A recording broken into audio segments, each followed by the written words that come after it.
কোরআনের জন্য বাংলার এই জমিনে সবচাইতে বেশি কোরবানি যারা দিয়েছে, 1 নম্বরে সাতক্ষীরা, 2 নম্বরে গাইবান্ধা। সুযোগ আল্লাহ যখন দিয়েছেন, ইন্নাল্লাহা লা ইউগায়্যিরু মা বিকাওমিন হাত্তা ইউগায়্যিরু মা বিআনফুসিহিম, ততক্ষণ পর্যন্ত আল্লাহ কোন জাতির ভাগ্য পরিবর্তন করেন না যতক্ষণ তারা নিজেদের ভাগ্য নিজেরা পরিবর্তন না করে। আল্লাহ একটু দয়া মায়া দেখিয়ে আমাদের হাতে যখন এনে দিয়েছেন, আমাদের ভাগ্যকে আমরা সুপ্রসন্ন করতে চাই। আমি এই কিছুক্ষণ আগে শহীদ বাংলার শ্রেষ্ঠ সন্তানের ভেতর অন্যতম শহীদ আবু সাইদের বাড়ি থেকে আসলাম আমার বাবার সাথে, এবং কবর জিয়ারত করে, এজন্য একটু দেরি হয়ে গেছে আসতে। কথা বন্ধ করেন, এমনিতে ইশারায় কাজ করেন, কথা বলা যাবে না। এই দেখা যাক না দেখা যাক কথা বলবেন না, শোনা গেলে হবে, শোনেন। খুব গুরুত্বপূর্ণ সময় আমরা পার করছি। যেহেতু কোরআনে কারিমের সূরা রদের আয়াতে আল্লাহ জানিয়েছেন যে যতক্ষণ তোমরা নিজেদেরকে না পাল্টাবে আমি আল্লাহ নিজে পাল্টিয়ে দেব না। সুতরাং আমাদের চেষ্টা করা লাগবে, আল্লাহ নিজে আমাদেরকে পাল্টিয়ে দেবে।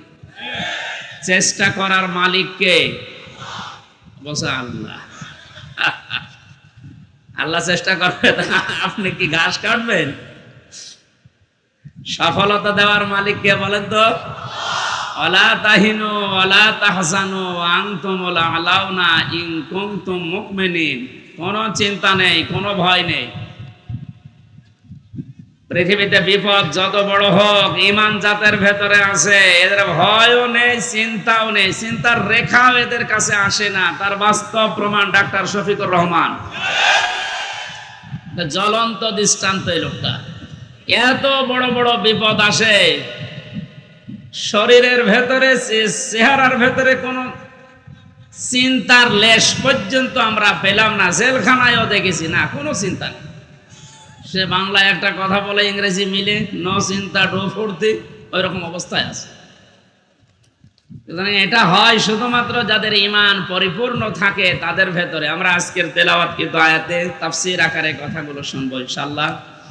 আমি যেটা সূরা রদ থেকে আপনাদের কাছে দিতে চাই, আল্লাহ যেহেতু জানিয়েছেন যে জাতি নিজের ভাগ্য পরিবর্তনের চেষ্টা করে না, আল্লাহ তাদেরকে পরিবর্তন করে দেয় না। সময় আসতেছে এবং আসবেও। আশা করছি বাংলাদেশের চট্টগ্রাম, সাতক্ষীরা, গাইবান্ধা, চাঁপাইনবাবগঞ্জ, ওদিকে বরগুনা, পটুয়াখালী, এই সমস্ত জেলা থেকে কোরআনে কারিমের যে খাদেমগুলো আসবে, আল্লাহ যেন তাদেরকে কামিয়াবি দান করেন আপনাদের মাধ্যমে। আমরা চাই এগুলো থেকে যদি বসে যায় কোরআনের কোনো খাদেম, তাহলে জেলার পুরা বদনাম হয়ে যাবে। বহু কষ্ট স্বীকার করেছেন, আপনাদের নাম স্বর্ণাক্ষরে লেখা থাকবে বাংলার ইতিহাসে। গাইবান্ধা এই জেলার পলাশবাড়ি বলে একটা থানা আছে, এই থানা আদর্শ শিশু সদন এতিমখানার উদ্যোগে। শব্দগুলো খুবই গুরুত্বপূর্ণ। আদর্শ এ শব্দটা আমরা দুনিয়ার হিসাবে অনেকে মনে করি আদর্শ এ আর কি না, এটা গুরুত্বপূর্ণ একটা শব্দ মানব জীবনের জন্য।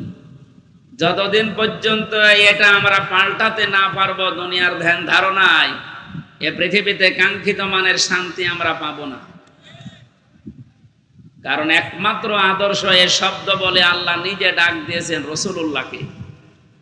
আল্লাহ পাক জানিয়েছেন, ইয়াসিন, হে নেতা। এই একটাই মাত্র ঘোষণা আল্লাহ। কোরআন শরীফে আল্লাহ কাউকে হে নেতা এই শব্দ বলে ডাক দেননি। সুবহানাল্লাহ বলতে পারেন নাই? তো এই ইয়াসিন সূরা পড়লে 10 খতম কোরআন শরীফের সওয়াব হয়, প্রত্যেক অক্ষরে 10টা করে নেকি হয়। হ্যাঁ, মাস্ট বি হবে। এর ভেতরে যে শিক্ষাগুলো আল্লাহ দিতে চায়, ওইগুলো তো আপনার জীবন আগে থাকা লাগবে। এর প্রথম শব্দ কি বললেন? ইয়াসিন। ইয়া মানে হে, ইয়া মানে কি? আরফে নেতা। সিন মানে সাজ্জেদ, সাজ্জেদ মানে বাংলায় নেতা। আল্লাহর ঘোষণা দেওয়া নেতা কয়জন? উনি একমাত্র আদর্শ দুনিয়ার মানুষের। সুতরাং বাংলার মুসলমানেরা মোহাম্মদ রাসূলুল্লাহকে বাদ দিয়ে আজ যারা অন্য কারো আদর্শ গ্রহণ করে নিজেকে আনন্দিত গর্বিত মনে করছেন, আপনি ভুল পথে আছেন। আর এই একটা কারণে আপনাকে জাহান্নামে যাওয়া লাগতে পারে। আপনি যদি অন্য ধর্মের হতেন আমি বলতাম না, আপনি যদি মুসলমান হয়তো না বুঝে ভুল করছে, এজন্য আশা করছে আপনি এটা নিয়ে ভাববেন। মরণের পরে নবীজিকে আল্লাহ দেখিয়ে বলবে মান হাজার রাজুল, এই লোকটা কে ছিল? আপনি যদি বলেন হাদা নাবিয়্যুনা মুহাম্মাদুর রাসূলুল্লাহ সাল্লাল্লাহু আলাইহি সাল্লাম, ইনি আমাদের নবী মুহাম্মাদুর রাসূলুল্লাহ, এই কথা বলার পরেই কিন্তু ফেরেশতারা জিজ্ঞাসা করবে জীবনে প্রতিটি ক্ষেত্রে লোকটার আদর্শ মেনে চলেছো? এবার আমার মনে হয় যে মানুষগুলো বিভিন্ন সময় স্লোগান দিয়েছে, আমার নেতা, তোমার নেতা, অমুকের নাম দিয়েছে, মুহাম্মদ রাসূলুল্লাহর নাম দেয়নি, ওই মানুষগুলো মাস্ট বি ধরা খাবে। আমরাও ধরা খেতে চাই, বলেন? এরপরও যদি কারো মনের পরিবর্তন না হয়, সে যেন বিশ্বাস করে তার বিবেকের উপরে কুকুরে প্রসাব করেছে। বলছে ঠিক। এখন যদি বাড়িতে যাই, এই যে যেখানে বসে আছে এনে যদি বাড়িতে সালাম দেওয়ার পরে ওনার স্ত্রী ওনারে গালি দেয় কুকুরের বাচ্চা বলে, ভালো লাগবে? বলেন, রাগ হবে?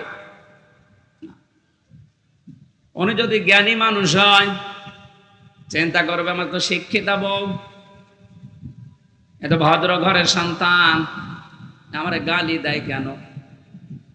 অবশ্যই এর জিনে ধরেছে। কিসে? জিন অথবা পরিতে ধরেছে, নাই তো আমার গালি দেওয়ার কথা না, স্বাভাবিক নেই। আপনি যদি কোরআনে কারিমের অথেন্টিক কথাটা শোনার পরে আপনার যদি বিশ্বাস দরবেশ বাবার মতো হইতো, তাহলে আপনাকে আমি বলতাম না। ও দরবেশ কোরআন হাতে নিয়ে বলেছিল এর ভেতরে সমস্যা আছে, এই কারণেই তো দাড়ি কেটে ফেলেছে। আল্লাহকে অপমান করিয়েছে শুধু কোরআনে কারিমে, মানে সন্দেহ আছে এর ভেতরে এই কথা বলার কারণেই। যে লোকটা এই কথা বলতে পারে তার ঈমান বলে কিছু থাকার কথা। আল্লাহ বলেন যালিকাল কিতাবু লা রাইবা ফি, এর ভেতরে কোনো ভুল নেই, সন্দেহ নেই, সন্দেহের অবকাশও নেই। আর ওটা হাতে নিয়ে বলেছে এর ভেতরে সমস্যা আছে, তবে মেজর না। বলেন নাউজুবিল্লাহ। আমার ভাইরা, তো অল্প সময় কথা বলবে গরমে, কিন্তু কথাগুলো আপনাকে নিয়ে যাওয়া লাগবে। ইয়াসিন বলে আল্লাহ যার নাম দিলেন তার নাম মুহাম্মদুর রাসূলুল্লাহ। সুতরাং আজকে থেকে যদি বিবেকটা কাজে লাগে, মুহাম্মদুর রাসূলুল্লাহ বাদ দিয়ে আপনি আর কাউকে নেতা আদর্শ হিসাবে মানবেন না। এ কথা দেওয়া যায় না? আলহামদুলিল্লাহ। শিশু সদন এতিমখানার নাম দিয়েছে। এতিম এ শব্দটার ব্যাখ্যা শুনছিলেন, এত গুরুত্বপূর্ণ বিষয় এটা। বিশ্ব নবী নিজে এতিম ছিলেন। নবীজি জানিয়েছেন কেউ যদি এতিমের মাথায় হাত বলায় যতগুলো চুল পড়বে অতগুলো সওয়াব হবে। এতিমের দায়িত্বে যারা থাকবে কিয়ামতে নবীর সাথে এভাবে পাশাপাশি জান্নাতে থাকতে পারবে।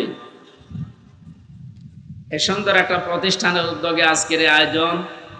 পলাশবাড়ি SM মডেল পাইলট সরকারি উচ্চ বিদ্যালয়ে, পলাশবাড়ি পৌরসভা গাইবান্ধা। সভাপতির দায়িত্বে আছেন আমার আরাফাতের ভাই আলহাজ মাওলানা আব্দুল মান্নান মন্ডল। এতিমদের দায়িত্বে তিনি আছেন। আল্লাহ যেন এতিমদের এই দায়িত্ব পালন করার কারণে জান্নাতে নবীর সাথে এভাবে পাশাপাশি ব্যবস্থা করে দেন। মাহফিলের প্রধান অতিথি সাবেক উপজেলা চেয়ারম্যান গাইবান্ধা সদর, আমাদের অভিভাবক জনাব মোহাম্মদ আব্দুল করিম সরকার, বিশেষ অতিথি মাওলানা নসরুল ইসলাম লেবু, মাওলানা জহুরুল হক সরকার, আরো অনেক মানুষের নাম এখানে দেখতে পাচ্ছি। বিশেষ করে জনাব আবু বকর সিদ্দিক, অধ্যাপক গোলাম মোস্তফা, জনাব আবু তালেব সরকার মাস্টার, শহীদুল ইসলাম মনিরুজ্জামান সহ নাম নাসানা মঞ্চে বসা শ্রদ্ধাভাজন ওলামা ইকরাম, সামনে বসা মুসলমান ভাইরা, পর্দার আড়ালের সম্মানিতা মা এবং বোনেরা, প্রাণ প্রিয় গাইবান্ধাবাসী, দল মত নির্বিশেষে কোরআনের এই আয়োজনে যারা সাড়া দিয়েছেন ইবাদত মনে করে, এটা কিন্তু এখন ইবাদত চলছে। যে ইবাদতে কষ্ট বেশি ওই ইবাদতে সওয়াব বেশি হয়। সুতরাং এই কষ্ট করে যারা এসেছেন শুনছেন ইবাদত মনে করে বলেন আলহামদুলিল্লাহ। পৃথিবীতে আল্লাহর বড় বড় দয়ার কথা আমরা শুনেছি। সবচাইতে বড় দয়া রহমত আল্লাহর পক্ষ থেকে মানুষের জন্য চারটা পেয়েছি। কয়টা বলেন বলেন? এটা তিরমিজি শরীফের হাদিস। আল্লাহর নবী বলেন, এক নম্বরে মানুষের সবচাইতে বড় দয়া, কিন্তু এটা পেলে মানুষ বেজার হয়।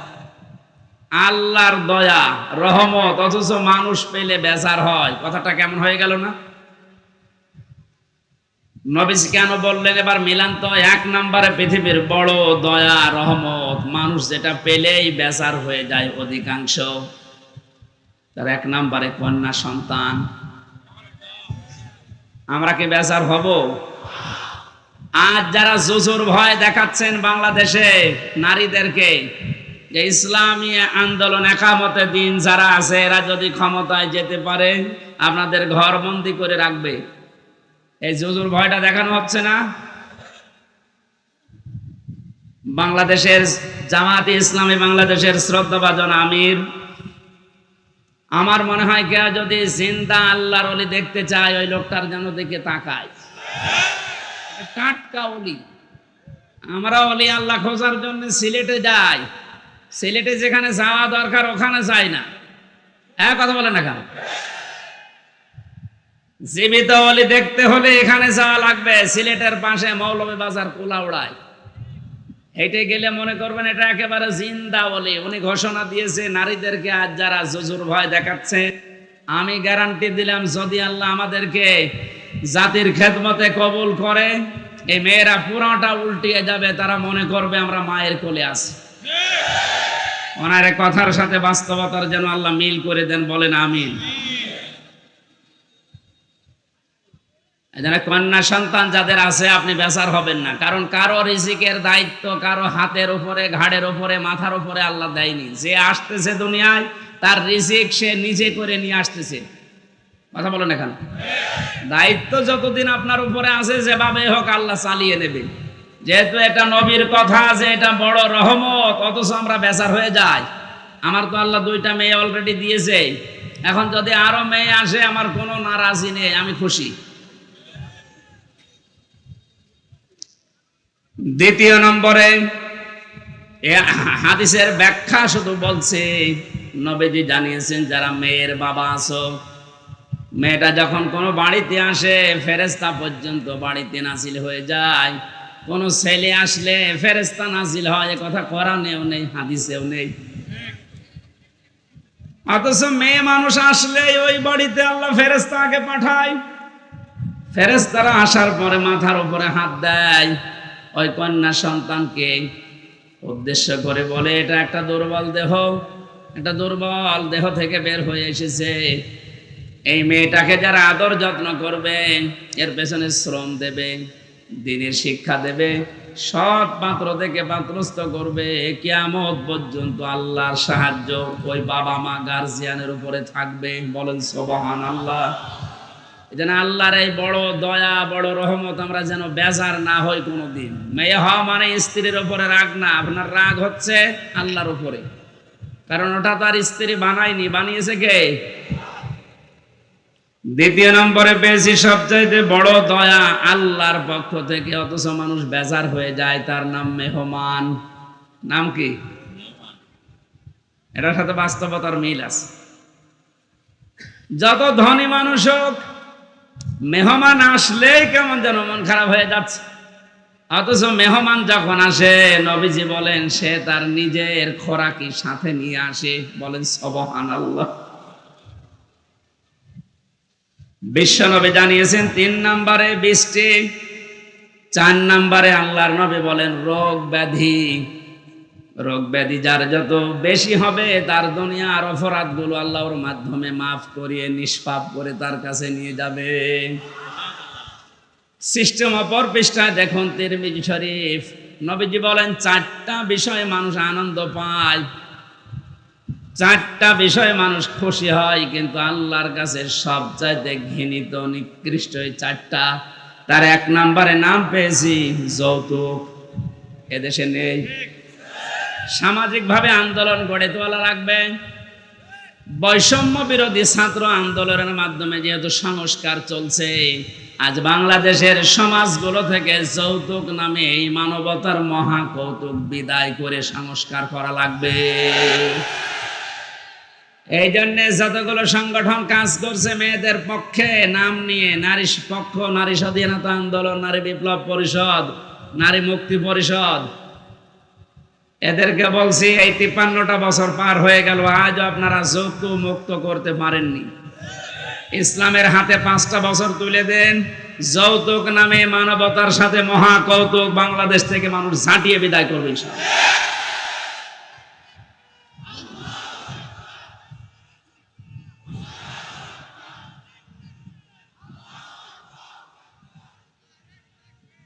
গাইবান্ধাবাসী 2 নম্বরে পেয়েছি আল্লাহর কাছে ঘৃণিত মানুষের কাছে খুব আনন্দ লাগে, মজা লাগে, তার নাম গীবত। নাম কি? এটা করা যাবে না।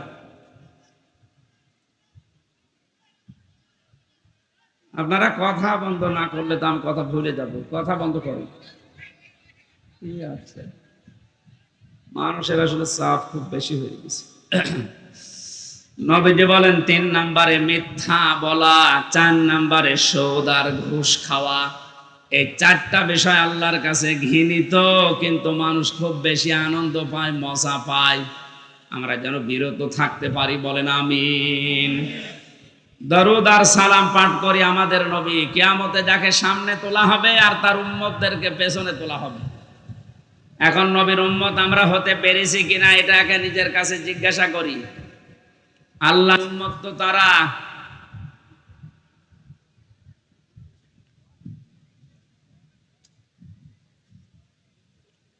সূরা আরাফের ভেতরে 2 জায়গা আল্লাহ আয়াতটা দিয়েছেন, উম্মতি মুহাম্মদি, যে আমি মুহাম্মদ রাসূলুল্লাহর উম্মত। এ কথা যদি কেউ ঘোষণা দেয়, দাবি করে, সে যেন মানুষকে ন্যায় এবং ইনসাফের দিকে ডাক দেয়।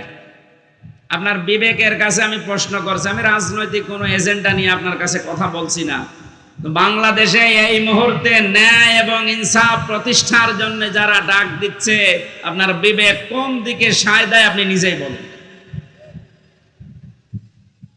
2 নম্বরে এটা যারা শুধু ডাক দিয়েই ক্ষান্ত না, এটা যারা কায়েম করতে চায়, প্রতিষ্ঠা করতে চায়, এই 2টা গুণ যাদের ভেতরে আছে, এরা নবীর উম্মত বলে দাবিদার, উম্মত বলে দাবি করতে পারে। আল্লাহ আমাদেরকে যেন এই 2টায় গুণান্বিত হওয়ার তৌফিক দান করেন, আমিন। কোরআনে কারিমের বহুল আলোচিত একটা সূরা, সূরা মাআরিজ। কি নাম বললাম? এই মাআরিজ সূরা থেকে আমি কয়েকটা আয়াত পড়েছি বর্তমান প্রেক্ষাপট সামনে নিয়ে।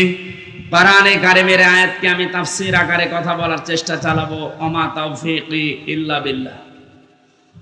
জবান খুলে আগে একটু তেলাওয়াত করেন, আউযু বিল্লাহি মিনাশ শাইতানির রাজীম, বিসমিল্লাহির রহমানির রহিম, ওয়ালা ইয়াসআলু হামিমুন হামিমা। আজকের আলোচনার বিষয় হচ্ছে মুক্তিপণ। কি বললাম? জবান খুলে বলেন, কি বললাম? এটা আমি বানিয়েছিলাম জেলখানায় থাকতে 22 সালে। বাংলাদেশের এই উত্তর অঞ্চলে ইসলামী আন্দোলন জামাতে ইসলামের শ্রদ্ধাভাজন সহকারী সেক্রেটারি জেনারেল, আপনাদের বিভাগের কৃতি সন্তান জনাব এটিএম আজহারুল ইসলাম, উনি আমাকে জেলখানায় থাকতে বলেছিল, হামজা এই বইটা পড়ো, অনেক তথ্য জাতিকে দিতে পারবা, প্রোডাক্টিভ মুসলিম। ওর ভেতর থেকে আমি একটা সাবজেক্ট বানিয়েছিলাম কোরআনে কারিমের আয়াতের সাথে, ওখানে বাংলা লেখা দেখেছিলাম, এর নাম হবে মুক্তিপণ। কি বলেন তো? এই শব্দটা নিয়ে আজকে আমরা ব্যাখ্যামূলক কথা বলবো ইনশাআল্লাহ। এখনো আওয়াজ আসছে কানে?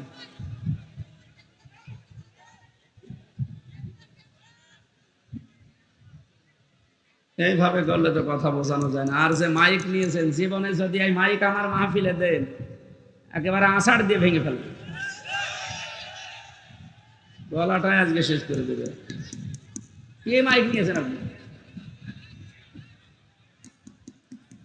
একটা আওয়াজ হলো,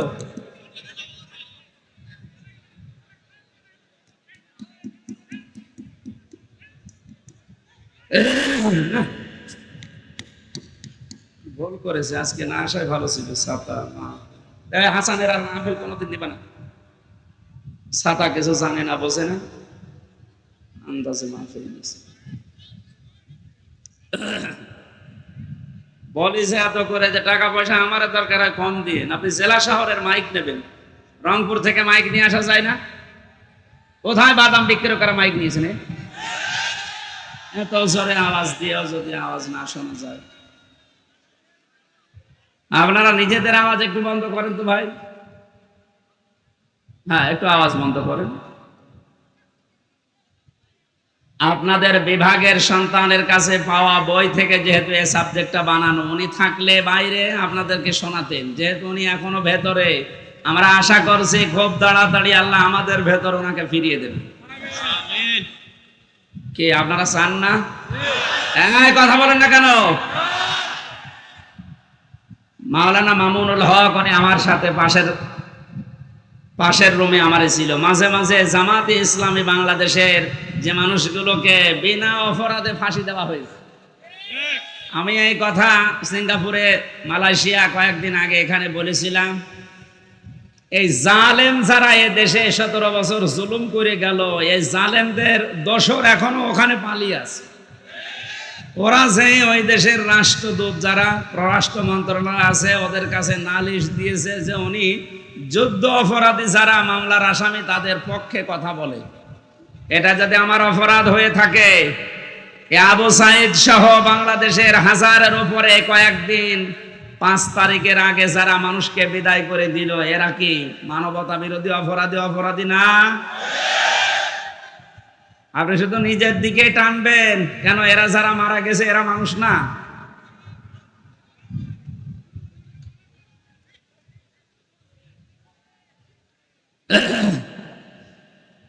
গাইবান্ধাবাসী কিয়ামতের একটা কঠিন পরিস্থিতি আল্লাহ আমাদের সামনে তুলে ধরেছেন। এরপরে আয়াতগুলো দিয়ে আরম্ভ করছেন। আল্লাহ পাক বলেন, এমন জালজালা অবস্থা আমি পয়দা করব কিয়ামতের ওই ময়দানে, বুড়ো যুবক মানুষ দৃশ্য দেখে বিদ্ধ হয়ে যাবে। ছোটাছুটি করতে থাকবে মানুষ, মেয়েদের লজ্জায় স্থান লাগবে না, সন্তান হওয়ার জন্য পেট ফেটে বের হয়ে পড়ে যাবে। বলেন নাউজুবিল্লাহ। 50,000 সানা মিম্মা তাউদ্দুন, মানুষ 1 2 3 4 করে যেভাবে গণনা করে, কিয়ামতে এক একটি দিন হবে আমাদের এই গণনা হিসাবে 50,000 বছরের মতো লম্বা। আপনি আওয়াজ কি কমাচ্ছেন নাকি? হ্যাঁ, বাইরে চলে গিয়েছে আজকে, আসলে হইল না। আপনাদের আগে ওখান থেকে মাহফিল নেওয়ার আগে আমি মাইক বলবো, আগে এভাবে হয় না। আমার এখনই গলা ব্যথা করছে ভাই। এর এখন আপনি মেরে ফেললেও হবে? বলেন তো, ওর মায়ের 700 কত পাওয়ার, এখানে 2000 পাওয়ার লাগবে।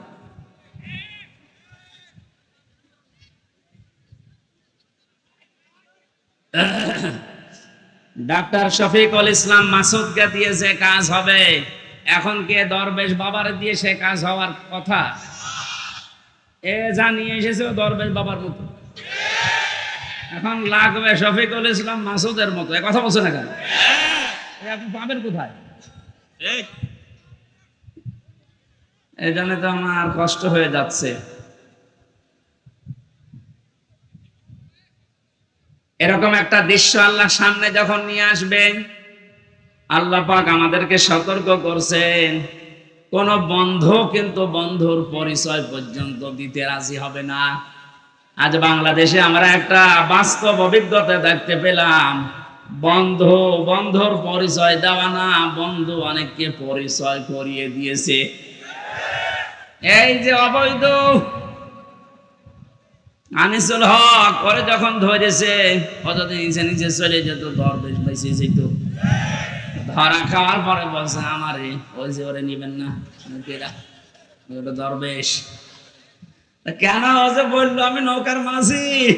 কিসের মাঝি? ভালো করে তাকান, সালমান। ওরা আশ্চর্য হয়ে গেছে যে মানুষ এত নিচে নামতে পারে। বাঁচার জন্য মানুষের দুনিয়ায় যদি এই করে, তাহলে বোঝা যাচ্ছে দাড়িটা এটা নবীর সুন্নত হিসাবে রাখে না, এটা ধোঁকা দিয়ে বোকা বানানোর জন্য রেখেছিল। আল্লাহ বলেন কিয়ামতের সবচাইতে বড় আপন বন্ধু যারা, এই মানুষগুলো নিজেরা নিজেদেরকে পরিচয় দেবে না। ইউবাসসারুনাহুম, যখন তাদেরকে কেউ অন্যের দৃষ্টিগোচর করা হবে, সামনে যখন মানুষকে নিয়ে আসা হবে, মানুষগুলো সবচাইতে বড় বেঈমানি করবে যে না আমি চিনি না। আল্লাহ পাক বলেন ইয়াবাদুল মুজরিমু লাউ ইয়াফতাদি মিন আযাবি ইয়াউমিদিন বিবানি।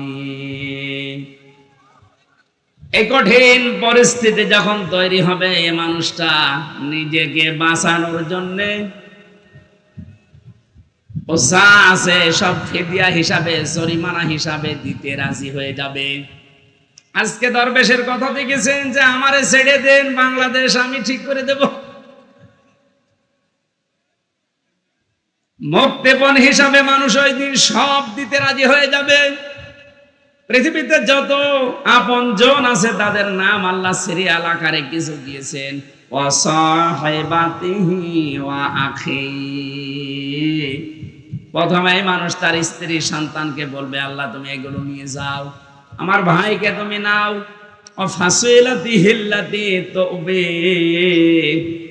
এই দুনিয়ায় যারা তাকে আশ্রয় দিত, দলীয় লোক, সামাজিক লোক, বংশের লোক, যারাই তাকে আশ্রয় প্রশ্রয় দিত, এই মানুষগুলোকে বলবে আল্লাহ এগুলো দিয়ে দিলাম। বলেন নাউজুবিল্লাহ। এ কথাকে আপনি 100 ভাগ বিশ্বাস করেন? বলেন। আমি আমার নিজের কথাই বলছি, আপনি নিজের সাথে এবার মিলাবেন। এই যে নিজের দলীয় লোকজন সব মানুষ দিতে চাইবে মুক্তিপণ হিসাবে। ওয়ামান ফিল আরদি জামিআ, এমনকি দুনিয়ায় তার স্থাবর অস্থাবর যত সম্পদ ছিল সব আল্লাহকে বলবে আল্লাহ নিয়ে নেন। সুম্মা ইউনজি, এরপরও আমাকে আপনি নাজাত দেন, বাঁচান। মুক্তিপণ হিসাবে যেগুলোর নাম বললাম, নিজের স্ত্রী সন্তান, ভাই ভগ্গর, দলীয় লোক, দুনিয়ার সব স্থায়ী অস্থায়ী সম্পদ, ওর আর কিছু আছে? সব দিতে রাজি হবে, কোরআন বলছে। এরপরেও বলবে আমাকে বাঁচান, আমাকে ছেড়ে দেন। আল্লাহ পাকও জানিয়েছেন সঙ্গে সঙ্গে কাল্লা, কখনো না। ইন্নাহা লাযা, অবশ্যই আমি আল্লাহ তাকে জাহান্নামে লাজার দরজা দিয়ে প্রবেশ করাবো। জোরে বলেন নাউজুবিল্লাহ। আল্লাহ যদি গ্যারান্টি দেয় তার ভেতরে কোনো ফাঁক ফোকর থাকার কথা? উনি বলছেন না, কখনো না। তো যেগুলো দিতে চাইনি একটাও আমি মুক্তিপণ হিসাবে নিতে রাজি না। তোকে আমি লাজাই দেব। এখন লাজা কি?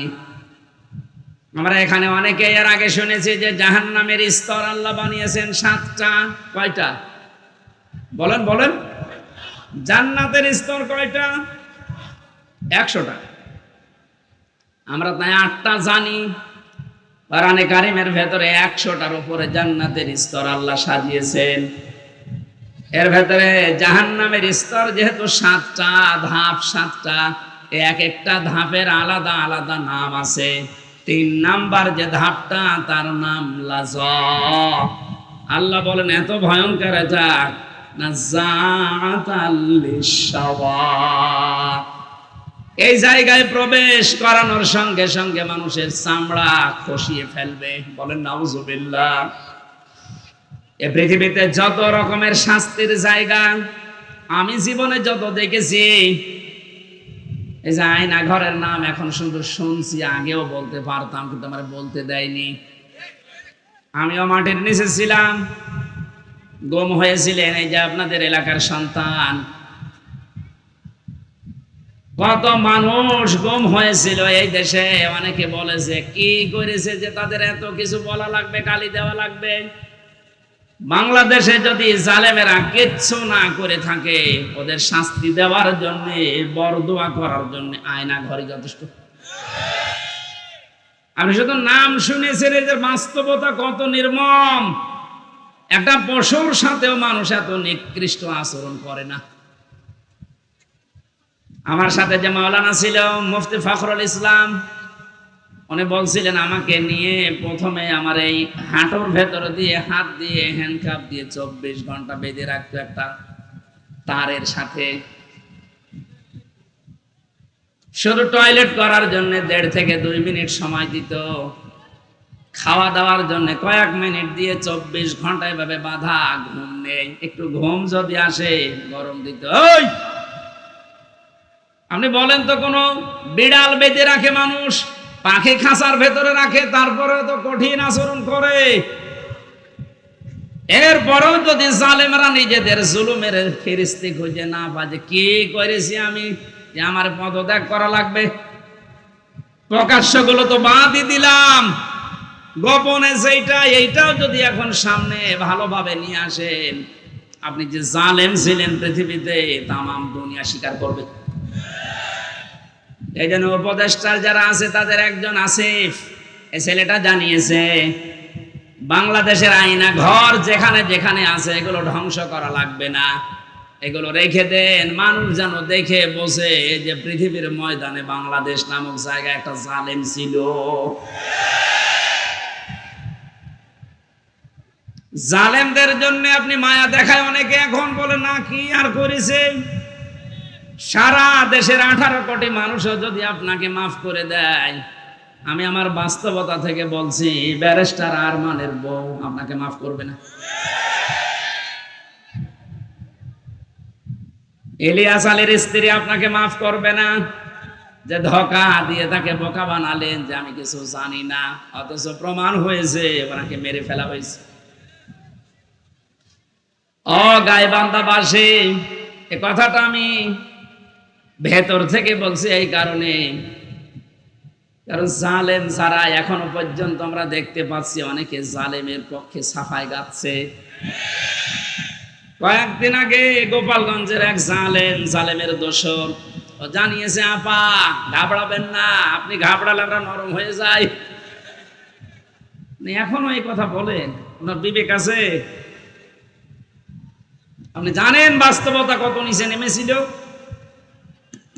সাইদ ভাইয়ের মা, মগধ ভাইয়ের মা, ইয়ামিন ভাইয়ের মা, রায়হান ভাইয়ের মা, তোমরা বড়ই ভাগ্যবতী, আনলে ধরাই দিনের জ্যোতি, সালাম জানাই তোমায় ফেরেশতা মা, সালাম জানাই তোমায় ফেরেশতা। বলেন মারহাবা। আবু সাইদকে নিয়ে কয়েকদিন একটা ভিডিও চলছিল যে ওরা শহীদ হয়নি, নিজে গুলির সামনে বুক পেতে দিয়ে আত্মহত্যা করেছে। এই কথাটা যদি কেউ মন থেকে বলে থাকে, আহলে হাদিসের নামে নাকি একটা লোক এই কথা জানিয়েছে, এই কথাটা যে বলেছে ও যদি তওবা না করে ওর ঈমান চলে গেছে। কারণ এই যে শহীদ, এই শব্দটা গরু ছাগলের নামের আগে লাগানো হয় না। এ কত দামি শব্দ জানেন? মানুষ যেন শহীদের বিরুদ্ধে মুখ দিয়ে কিছু না বলে, আল্লাহ মুখের উপরে নোটিশ দিয়েছেন, ওয়ালা তাকুলু লিমা ইয়কতালু ফি সাবিলিল্লাহি আমওয়াত বাল আহয়াউ ওয়ালাকিন লা তাশউরুন। আল্লাহ পাক সূরা বাকারার 154 নম্বর আয়াতে জানিয়েছেন, ওই মুখ দিয়ে কোনোদিন এ কথা বলবি না যে আবু সাইদ এমনি মারা গেছে, না ও শহীদ হয়েছে। ও মরে গেছে জীবনও বলবি না, ও জিন্দা। বাল আহয়াউন, শুধু জিন্দা না। আল্লাহ পাক বলেন মানুষের মুখ দিয়ে বলার পরে যেহেতু ধারণার একটা জগৎ আছে, মনের একটা জগৎ আছে, ধারণা করতে পারে মানুষ যে মনে হয় মরে গেছে। আল্লাহ ধারণার উপরও নোটিশ দিয়েছেন, ওয়ালা তাহসাবান্নাল্লাযীনা কুতিলু ফি সাবিলিল্লাহি আমওয়াতা বাল আহয়াউন ইনদা রাব্বিহিম ইরসাকুন। আমি তো বাস্তব কথা বলছি, ভালোভাবে খেয়াল করেন। এটা সূরা আলে ইমরানের 169 নম্বর আয়াতে আছে। আল্লাহ পাক বলেন পৃথিবীর মানুষেরা ধারণাও করবে না, মুখ দিয়ে তো কোনোদিন বলবেই না, ধারণাও করবে না যে শহীদরা মরে গেছে। ওরা তো জীবিত এবং আমি আল্লাহর কাছে ওরা খাবার খাচ্ছে। খাবার খেলে মানুষের শরীরে রক্ত গোশত তৈরি হয় না, হয় না? বলেন না কেন? এটার প্রমাণ গায়বান্দারে সাব্বির না কি জানো, সাকিব। কবরে দেওয়ার 1 মাস পর যার শরীরে রক্ত পাওয়া যায়, বলেন তো সে যদি খাবার না খাবে তো শরীরে রক্ত পেলে কোথায়? নবীজির চাচা হযরতে হামজা রাদিয়াল্লাহু তাআলা আনহু, উনি যখন শহীদ হন তাকে 70 টুকরা করেছিল কাফেররা। এত রাগ ছিল তার উপরে, তার লজ্জা স্থান পর্যন্ত কেটে 3 টুকরা করেছে। যুদ্ধ শেষ হয়ে যাওয়ার পরে নবীজি বললেন, নিয়ে আসো লাশের টুকরাগুলো। বিভিন্ন জায়গায় তারা ছড়িয়ে ছিটিয়ে দিয়েছে, সব এক জায়গায় করে আল্লাহর নবী নিজের পাগড়ি মোবারক দিয়ে ঢেকে দিলেন লাশটা। মাথা থেকে হাঁটু পর্যন্ত ঢাকা হয়েছিল, বাকি হাঁটু থেকে পা পর্যন্ত বেরিয়ে যায়।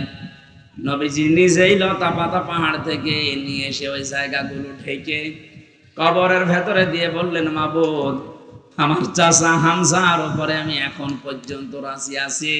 তোমাকে বলছি দয়া করে তুমি আমার চাচা হামজার উপরে রাজি হয়ে যাও। ও গাইবান্দাবাসী, নবীজি যদি কবরের পাশে দাঁড়িয়ে চাচার পক্ষে কথা বলতে পারে, আল্লাহ নারাজ হয়ে যাবে? বলেন। মদিনাতে একবার ঢল হয়েছিল 30 বছর পর, বিশাল আকারে ঢল। এ ঢলে হযরতে হামজার কবর ভেঙে স্রোতের মতো রক্ত আসছিল। ওই সময় যারা ছোটবেলায় যুদ্ধ করেছিল এখন তারা বয়স্ক হয়ে গেছে, মুরব্বী। রক্ত আবিষ্কার করতে যেয়ে দেখে অনুসন্ধানে 30 বছর আগে উহুদের ময়দানে নবীজির চাচা হযরতে হামজা শহীদ হওয়ার পর কাফের কর্তৃক যেখানে যেখানে আঘাতপ্রাপ্ত হয়েছিলেন ওই জায়গাগুলো দিয়ে এখন ফিনকি দিয়ে রক্ত বের হচ্ছে।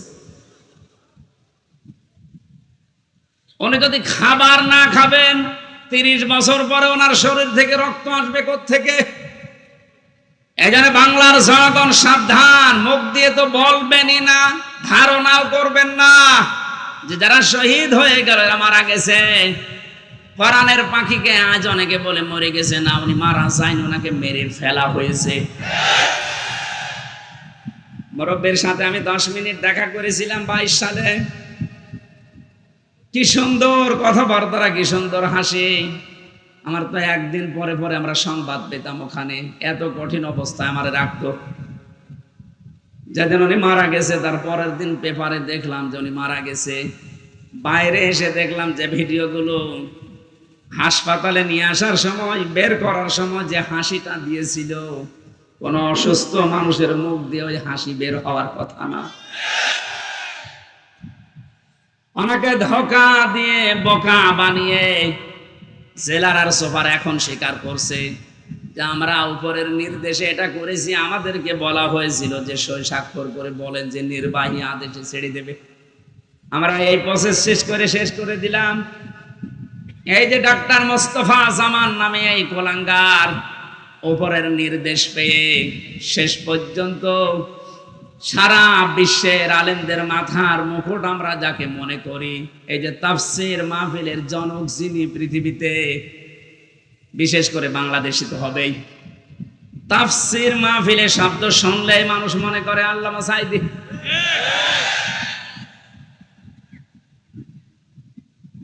কি ছলা কলা করে, ষড়যন্ত্র করে তাকে ইনজেকশনের মাধ্যমে দুনিয়া থেকে বিদায় করে মানুষকে দেখিয়েছে, বিশ্ববাসীকে জানিয়েছে উনি এমনিতে মারা গেছে।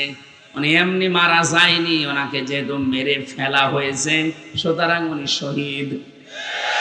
কথা বলেন না কেন? আজকে বিমানে আসার সময়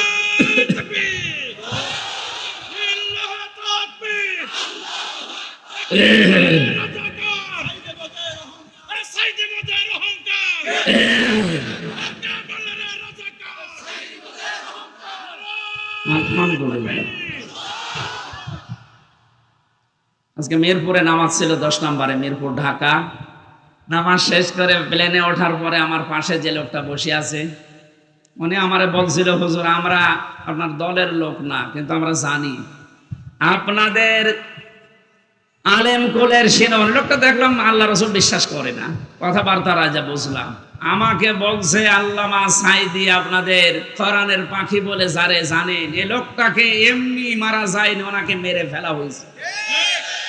আপনারা যারা আছেন এই মানুষগুলাই চুপ করে, এই মানুষগুলোকে আপনারা বলেন, এই ডাক্তার মোস্তফা জামানকে নিয়ে আপনাকে যে রিমান্ডে নিয়েছিল 10 দিন, ওরে 2 দিন নেন, 2 দিন একটু রিমান্ডে নেন, ও সত্য কথা সব বলে দেবে যে কিভাবে কিভাবে কিভাবে। আমির জামাত ডাক্তার শফিকুর রহমান উদার হয়ে সবাইকে মাফ করে দিয়েছে, কিন্তু উনি একটা শেষ কথা জানিয়েছে, অন্যায়ের সাথে সরাসরি যারা জড়িত এই মানুষগুলোর কোনো ক্ষমা নেই। নবীজি যেমন 13 জনকে মাফ করেছিলেন, বলেছিলেন যদি এরা কাবা শরীফের গিলাফ ধরেও থাকে ওখানেও এদেরকে মেরে ফেলা লাগবে। 1500 বছর আগে যদি 13 জন ওইরকম হয়, 1500 বছর পরে আমার মনে হয় এখন 26 জন হয়ে গেছে। তার ভেতরে এই কালা অন্ডকোষ তো উড়ে গেছে। এরকম আরো যে শয়তানগুলোর কারণে হাজার হাজার মানুষ বিনা কারণে আমার মতো 3 বছর 5 বছর 10 বছর 15 বছর জেলে ছিল, এদেরকে আপনি কি জবাব দেবেন? মাফ করে দিলেই সব হচ্ছে? কেউ যদি জালেমকে মাফ করে দেয় সেজন্য মুসলিমের উপর অবিচার করে। এজন্য ভুক্তভোগী যারা, আমরা তো জানি, আমার মেয়েটা আমারে চেনে না, ছোটটা, আমার মনে কি দুঃখ বলেন তো? আমি যদি অপরাধ করতাম আপনি আমার অভাবে রাখতে পারতেন, কিচ্ছু জানি না। কিন্তু সুখের সংবাদ, গত পরশুদিন আমার মামলা সব ঢিসমিস হয়ে গেছে। কারণ বিচারপতি দেখার পরে বলছে কি দেখে বিচার করব, এর ভেতরে তো কোনো মাল নেই। এতদিন আমি বিচার করতাম কিন্তু আমি পারি নাই, ওপরের নির্দেশ ছিল তাই। এখন যেহেতু এড়া ঘোড়া, কোনো কোনো বিচার সব ফেলে দিলাম। আজকে আমার উকিল দেখা করে বলল যে সব বাতিল করে দিয়েছে। আদালত পর্যন্ত হাসে যে একটা মামলা হইল, আর এইটার কারণে 3 বছরের জেলে রাখা লাগবে, অথচ সাজাও যদি লাগিয়ে দেয় সর্বোচ্চ 3 মাস রাখার মতো, অথচ বিনা কারণে রেখেছিল কয় বছর? 3 বছর। আপনি তো মাফ চাচ্ছেন জনগণের কাছে, জনগণের ভেতর তো আমি একজন, আগে আমার কাছে মাফ চাবেন। আমি মন থেকে যদি মাফ করে দেই আপনি মাফ পাবেন। আমি তো বলেন হুজুর আল্লাহ না, আল্লাহ মাফ করবে না, কারণ আল্লাহ আমার উপর ছেড়ে দিয়েছে, কারণ এই দায়িত্ব এখন আল্লাহর নেই। আল্লাহ তো হককুল্লাহ আর আমি হককুল ইবাদ। কথা বলেন, আপনি কোন মুখ নিয়ে ব্যারিস্টার আরমানের বোর কাছে মাফ চাবেন বলেন? আমান আজমির স্ত্রীর কাছে কি করে মাফ চাবেন? মহিলাটা আজ কত বছর অপেক্ষা করে না থাকতে পারে, গত বছর বিয়ে করে ফেলেছে।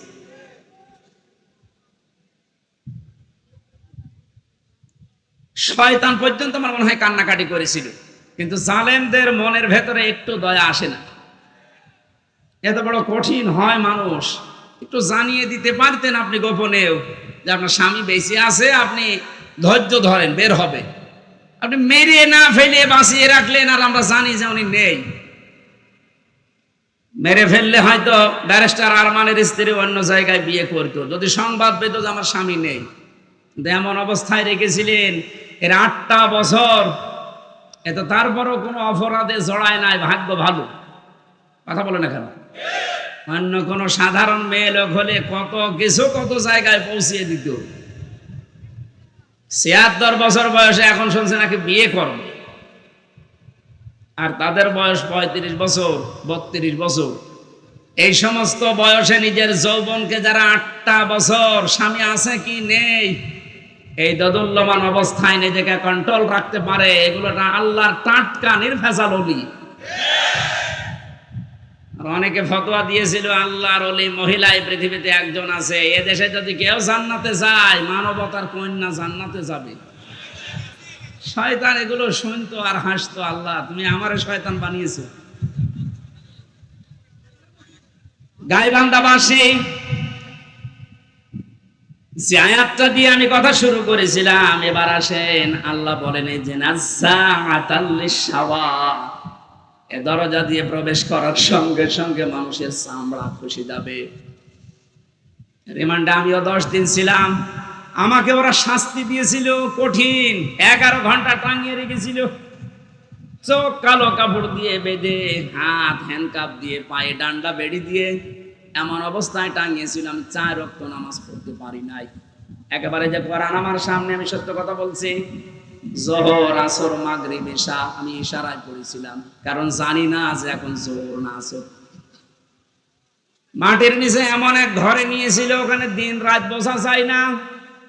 এই কঠিন অবস্থাতে শুধু জিজ্ঞাসা করতাম যে স্যার এখন কি নামাজের সময় হয়েছে, ছাড়ি দিত উপর থেকে, কিসের নামাজ পড়বা। যে কয়টা অফিসার আমি দায়িত্বে পেয়েছি কয়েকটা এত খারাপ, এত জানোয়ার, আল্লাহর ভুল ধরতো। বলেন যে লোকটা আল্লাহর ভুল ধরতে পারে তার কাছে আমির হামজা কি? আমরা মাঝে মাঝে এই নখ তুলে নেওয়ার যে যন্ত্রপাতি গুলো আছে নিয়ে এসে বলতে যে নখ তুলি এইগুলো দিয়ে। আর ওখানে জালেমদের একটু শুধু ডিম মারছে তাই অনেকের সহ্য হচ্ছে না।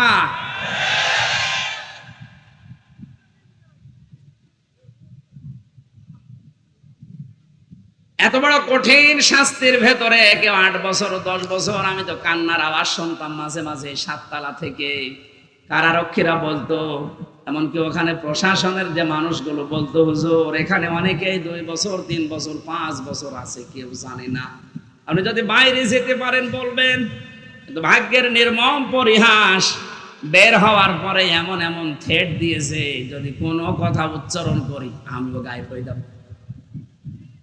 আল্লাহ যেহেতু নিজে দয়া করে এখন সুযোগ দিয়েছে, এ বাংলাদেশে শুধু ডিবি অফিসে না, এই ডিজিএফের দায়িত্বে যারা আছে আর্মির এখানে মাটির নিচে আয়না ঘর না, এরকম বহু জায়গায় আছে যেখানে যেটা আছে খুঁজে বের করে ওখান থেকে সবাইকে তাড়াতাড়ি মুক্ত করে দেন।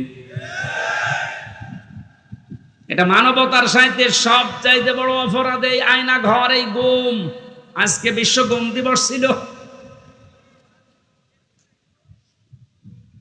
বাংলার মানুষেরা এ কঠিন কঠিন শাস্তির পরও আমরা ব্যারিস্টার আরমানের দিকে তাকিয়ে দেখলাম ওনার মাথার চুল উঠে গেছে কিন্তু চামড়া ওঠে নাই। আর আল্লাহ বলেন নাযাআতাল লিশাওয়া, এই লাজা দিয়ে প্রবেশ করার সঙ্গে সঙ্গে মানুষের আগে চামড়া উঠে যাবে। এখন আপনি টের পাচ্ছেন যে কঠিন কত বড় ভয়ঙ্কর জায়গা। এই লাজার ভেতরে আল্লাহ বলেন তাদউ মান আদবারা ওয়া তাওয়াল্লা, তাদেরকে লাজা ডাকতে থাকবে যারা সত্যকে সত্য জানার পরেও পিঠ ফিরিয়ে চলে গেছে।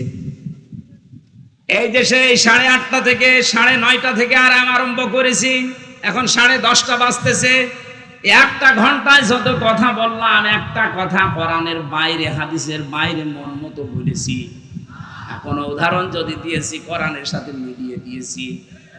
এই সত্য পথের দিকে আপনাকে আমি আহ্বান জানাচ্ছি। আমরা এক জালেম থেকে মুক্ত হয়ে পৃথিবীর আর কোন জালেমের হাতে ধরা দিতে চাই না। আমরা এখন কোরআনে কারিমের বাস্তব অভিজ্ঞতা দেখতে চাই। কারণ এই দেশটা 53 বছর স্বাধীন হয়েছে, বাবা চালিয়েছে অনেক দিন। আমরা দেখলাম, আমি দেখি নাই, মুরব্বি দেখেছি। স্বামী চালিয়েছিল, আমি দেখি না, কেন 92 সালে জন্ম, মুরব্বীরা দেখেছে। চাচা চালিয়েছিল, আমি দেখেছি না, কানে জানি না, শুনেছি।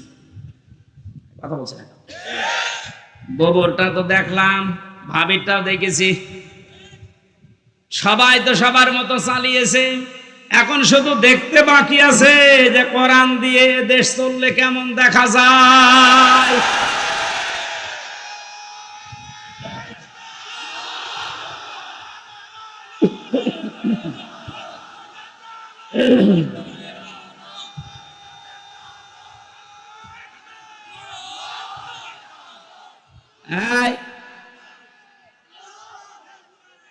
আজকে কে যেন ফতোয়া দিয়েছে যে নারায়েত তাকবীর এই শব্দটা বলা শিরক, কারণ নারায়েত মানে নারুন থেকে এসেছে। এটা পাগল। নারায়ণ শব্দটা নারতুন থেকে, নারতুন মানে উচ্চ, তাকবীর মানে আল্লাহর আওয়াজ। তাকবীর মানে কি? নারায়েত তাকবীর, এই উচ্চ আওয়াজে আপনি তাকবীর দেন, এই শব্দটা এখান থেকে, ওরা নারায়ে এখান থেকে নিয়ে এসেছে। নারুন মানে আগুনের তাকবীর। এটা আমাদের কলবের, অন্তরের এবং আত্মার সাথে মিশে থাকা একটা তাকবীর। এটা হযরত ওমর যেদিন দিয়েছিলেন, কাফেরেরা তাড়াতাড়ি করে দরজা জ্বালানা বন্ধ করে বলছে দরকার নেই, ওর সামনে গেলে মাথা থাকবে না। সুতরাং এই তাকবীর আমরা মরণ পর্যন্ত দিতে রাজি আছি। এই শব্দটা শুনে যারা মৌলবাদ মৌলবাদ বলে অনেকে আওয়াজ তুলেছিল, আপনি আল্লাহু আকবারের শব্দের যদি মৌলবাদ বলে উল্টাপাল্টা ফতোয়া দেন, আপনার জানাজা পড়া কবরে দেওয়া জায়েজ নেই। কারণ আপনি এমনিতেও জাহান্নামে যাবেন, অমনিও জাহান্নামে।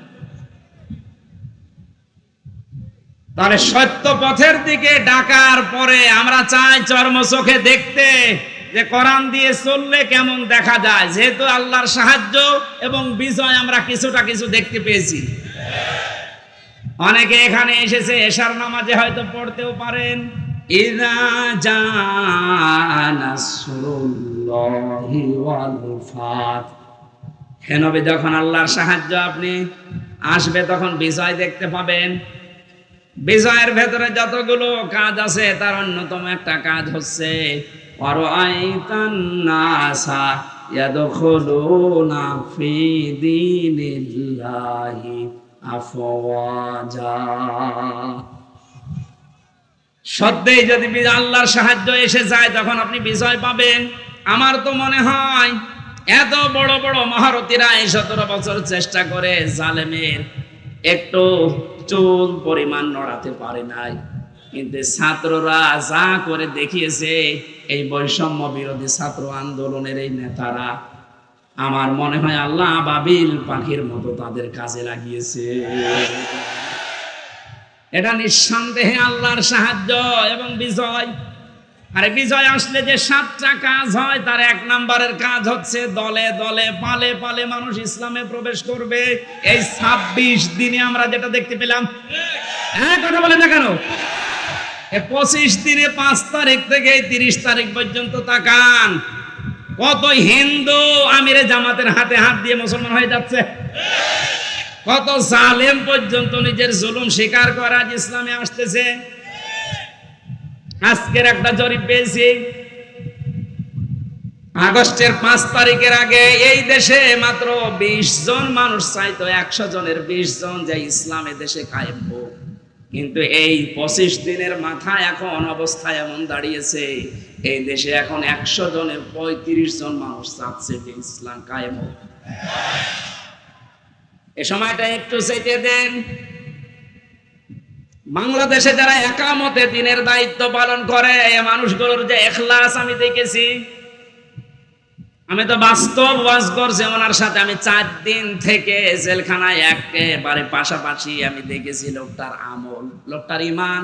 এটা পরবর্তী আয়াতে ওইটা আসবে। ওনার যে মর্যাদা, ওনার যে ভরসা, তাওয়াক্কুল আল্লাহর উপরে। আমির হামজাকে লক্ষ্যটা এক জায়গায় করলে ওই রকম তাওয়াক্কুল হবে না। আমি কত আলেমকে জেলখানায় কাঁদতে দেখেছি, আফসোস করে, এমনকি আল্লাহকেও দোষারোপ করে। অথচ লোকটা একটা জেনারেল মানুষ, একটা ডাক্তার, কাদের সংস্পর্শে এসে কোন জায়গায় যে আল্লাহ পৌঁছিয়ে দিয়েছে তারে। আমি যে প্রথমে বলেছিলাম কেউ যদি জিন্দা ওলি দেখতে চান ওনার দিকে তাকাবেন, কারণ ওনার আমল, ওনার কাজ কারবার, অ্যাক্টিভিটিস, এখলাস আমি নিজের কাছে থেকে 4 দিন দেখেছিলাম। আমি যুবক মানুষ, এখন 33 বছর বয়স আমার। সারাদিন কোনো কাজ ছিল না, শুধু চিন্তা ছাড়া। তারপরও রাত 9টা 10টার পরে আমি শুয়ে পড়তাম। আরে মুরব্বী মানুষের মাথার উপরে এতগুলো মামলা, ওনার ছেলে ওই সময়ও ছেলে, ওনার স্ত্রী অসুস্থ, ওনার সহকর্মী সহযোদ্ধা যারা এই যে হাজার হাজার পালিয়ে বেড়াচ্ছে, হাজার হাজার জেলে, ওনার দলের প্রতীক নেই, দল নিষিদ্ধ। এরকম কঠিন মুহূর্তে লোকটার চেহারার ভেতরে চিন্তার কোন ছাপ নেই। প্রতি সপ্তাহে 4টা 5টা করে হাজিরা দিয়ে দিয়ে এই যে 8-9 ঘন্টা গাড়িতে থাকা লাগতো। যখন জেলখানায় এসে পৌঁছাতো রাত 9:30 10টায়, বলতাম স্যার খাবার খাবেন না? আপনার এই যে এখানে কিছু দুষ্ট লোক আছে, ওদের মাধ্যমে মোবাইল পাওয়া যায়, চুরি করে নিয়ে এসে দেয়। আমার বংশে হামজা মোবাইল দিয়ে করব কি? কেন আপনার সন্তান আছে ছেলে, আপনার স্ত্রী অসুস্থ, আপনার দলের লোক সব পালিয়ে বেড়াচ্ছে, একটু খোঁজ নেবেন না? আমারে যেটা শুনিয়েছে ওই কঠিন মুহূর্তে, আমারে বলছে হামজা আমার সন্তান সহ স্ত্রী সহ আমার সহকর্মী সহযোদ্ধাদেরকে আমি আল্লাহর হাতে রেখে এসেছি। আমার তো একেবারে পুরোপুরি বিশ্বাস ওই দিন থেকে যে ওনার এই তাওয়াক্কুলের কারণে এই 25 দিনে 20 থেকে 35-15% মানুষ ইসলামে আসা বেড়ে গেছে। এজন্য মানুষগুলোর ইখলাসের আপনি দাম দিতে শেখেন। এদেশের দেশপ্রেমিক হিসাবে যদি এখন 1 নম্বরের তালিকায় থাকে যারা ভুয়া ভুয়া তুলেছিল, তাদের এখন মানুষ চিনে ফেলেছে। বাংলাদেশে একজন প্রথিতযশা আলেমে দ্বীন মুফতি কাজী ইব্রাহিম বাইরের দেশ থেকে ঘোষণা দিয়েছে, অনেকে তো পাগল ছাগল না, 10 জন আলেম যদি এই দেশে থাকে তিনি একজন। ঘোষণা দিয়েছে এই বাংলাদেশে যদি কেউ দেশপ্রেমিক বলে দাবি করে সেটা 1 নম্বরে জামাত আর শিবিরেরা। বাকি গুলো যারা এগুলো তুলতেছে, এই কথা শোনে না, বাকি যারা এগুলো তোলে অধিকাংশ গুলোই মিথ্যাবাদী।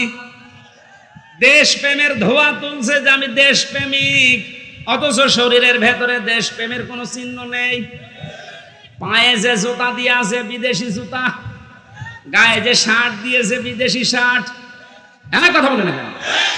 এমনকি মাথার চুলেন কাটিং তাও বিদেশি, বিরাজ করে এসেছিল বিদেশি, এমনকি বিয়ে করেছে তাও বিদেশি। কি বলছে দেশপ্রেম? শয়তান এগুলো দেখে হাসত, এখন মনে হয় শয়তানের হাসি একটু বন্ধ হয়েছে।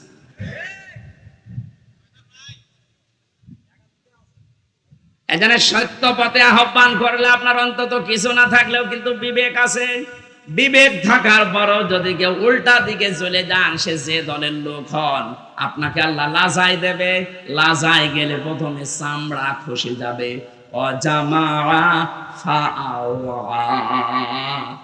আল্লাহ পাক বলেন 2 নম্বরে দুনিয়ায় যারা মাল সম্পদ জমা করে আর মনে করে এটা স্থায়ী ভাবে থাকবে, এটা আজকে অনেকেই 17 বছর মনে করেছিল। এজন্যই তো পদ্মা সেতুর চাইতেও একজনের টাকা বেশি। এই দরবেশের টাকার পরিমাণ দেখেছেন, শুধু ঋণ ছিল 36,000 কোটি টাকা পদ্মা সেতু বানাতে। 2 নাম্বারই করে লেগেছে মাত্র 32,000 কোটি। তার মানে ওর টাকা দিয়ে আরেকটা বানানো যাবে। এই আয়াতের সাথে 100 ভাগ মিলে গেছে। ওরা মাল সম্পদ জমা করে আর মনে করে এটা স্থায়ী ভাবে আমার কাছে থাকবে, আর হাত ছাড়া হবে না। আল্লাহ এমন ভাবে ধরেছেন, চোখ বন্ধ করার সময় দেয়নি। এই কথাগুলো বলতে বলতে আল্লাহ মানুষের কিছু আচরণ এবার তুলে ধরবেন। এবার আমি সহ যারা বসে আছি প্রত্যেকে আল্লাহর এই আয়াতের সাথে মিলান। ইন্নাল ইনসানা খুলিকা হালুআ। অবশ্যই আমি আল্লাহ মানুষকে বানিয়েছি অস্থির চিত্ত রূপে। সব সময় মানুষ শুধু ব্যস্ত ব্যস্ত ব্যস্ত। 2 নম্বরে ইদা মাসসাহু শাররু জাযুআ, যখন তাকে কোনো অকল্যাণ স্পর্শ করে তখন হায় হতাশ করে, তখন একেবারে পাগলের মতো হয়ে যায়। ওয়াইদা মাসাহুল খায়রু মানুআ, যখন তাকে কোনো কল্যাণ ভালো কিছু পায় তখন ওই লোকটা কৃপণ হয়ে যায়। মানুষের কিছু চরিত্র বর্ণনা করছিলেন আল্লাহ রাব্বুল আলামিন বলেন, মানুষ অস্থির, বিপদে পড়লে মানুষ হায় হতাশ করে, নিয়ামত পেলে কৃপণ হয়ে যায়, কিন্তু তারা না। ইল্লাল মুসাল্লিন, মুসাল্লিরা বাদ দিয়ে। কারা বাদ? আমরা এখানে যারা আছি মুসল্লি কিনা বলেন তো, বলেন। জীবনে যাই করেন না কেন ফরজ নামাজ ছেড়ে দেবেন না। মুসল্লি যারা আছে তাদের এবার আল্লাহ 12টা গুণ দিচ্ছেন। সব মানুষের ভেতরে আগের বর্ণিত এই গুণগুলো আছে। এরা অস্থির, নিয়ামত পেলে এরা কৃপণ হয়ে যায়, বিপদে পড়লে হায় হতাশ করে, কিন্তু মুসল্লিদের ভেতরে এগুলো থাকবে না। মুসল্লিদের ভেতরে যেহেতু এগুলো থাকবে না, আর আমরা মুসল্লি দাবি করছি, কোরআন বলছে তোমাদের ভেতরে 12টা গুণ থাকা লাগবে। কয়টা? আজকে এই 12টা গুণের কথা শুনে বাড়ি নিয়ে যাবেন, তাহলে এই মাহফিল সাকসেস হবে। কথাগুলো আমরা বলছি, এই মাহফিলটা যেহেতু এতিমদের জন্য দিয়েছে, ওনারা বারবার পেছন থেকে খোঁচাচ্ছে যে আমাদের টাকা পয়সা কিছু দরকার এতিমের জন্য। 3-4 মিনিট সময় দিচ্ছি, 12টা গুণ আমি বলবো। যারা যাচ্ছে ওনাদের কাছে সর্বোচ্চটা একেবারে শেষ, বাড়ি যাওয়ার ভাড়া রেখে বাকিটা দিয়ে দেবেন। আপনি রাখবেন না ভাই। আমার আশপাশে যদি আর কোনো জায়গায় অনুষ্ঠান আছে, মনে হয় যে পীরগঞ্জে আছে একটা, এরপরে কোথায় কোথায় যেন আছে, আমি মনে নেই সঠিক, এলাকায় আসলে এশার নামাজের পরে আমারে তুলে দিয়ে, আর মাইক নেবেন জেলা শহরের পাওয়ারওয়ালা মাইক। আমার আজকে গলাটাও ব্যথা করছে। যারা যাচ্ছে কই লোকজন কই? আমি পারিবারিক জীবন নিয়ে মেয়েদের জন্য 2টা বই লিখেছিলাম, জেলখানায় বসে বসে কোর্ট করে বাইরে এসে ওটা পাবলিশ করেছি। ওই যে গাড়ি আছে ডানে, আপনার মেয়ের জন্য, বিশেষ করে মেয়ের জন্য আর বর জন্য নিয়ে যাবেন, ওদেরকে আগে পড়াবেন।